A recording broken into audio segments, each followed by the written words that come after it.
Šeima, gera, graži šeima, tikinti, darni.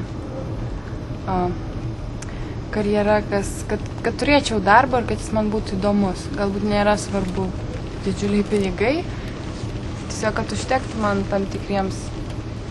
Man išgyventi tai yra truputį pakeliauti, kad mano vaikai būtų pavalgę, aš pati ir svarbiausia pakeliauti. Man to sielą užtenka.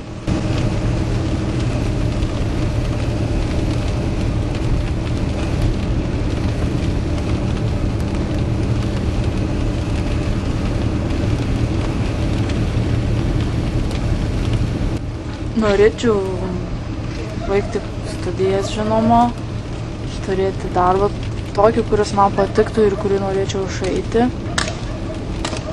kad dirbti, kad man būtų smagu, kad būtų kolektyvas geras, kad sutartumėm, kad viskas būtų gerai, santarvė, kuo mažiau skausmo, kad viskas gyvenime gražu būtų, bet iš tikrųjų taip nebūna, bet kad kuo mažiau tų netekčių ir taip toliau.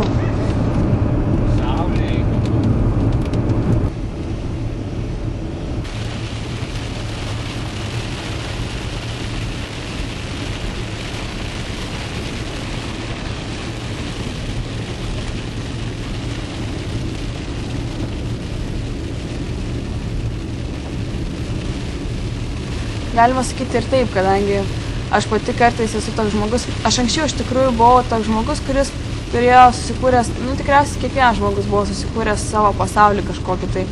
Vieni vadina, sako, kad tai yra užsidėti rožinius sakinius, vadinasi. Na, aš irgi buvau susikūręs tą savo pasaulį ir atrodo, kad stebėjau visiškai iš šalies viską.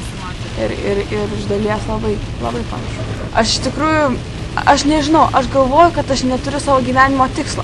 Nors visi draugai sako, tu nenusišnekėk, tu sakai, maždaug tu tą nori padaryti. Bet tokio atrodo, kad kartais atrodo, kad aš jaučiuosi tuščiu žmogumi, kadangi neturiu tokio konkretaus. Pavyzdžiui, vieni nori tapti teisininkais ir jie jais būna, vieni nori tapti menininkais ir jais būna ir siekia to. O aš, pavyzdžiui, siekiu visko ir nerandu to vieno tokio.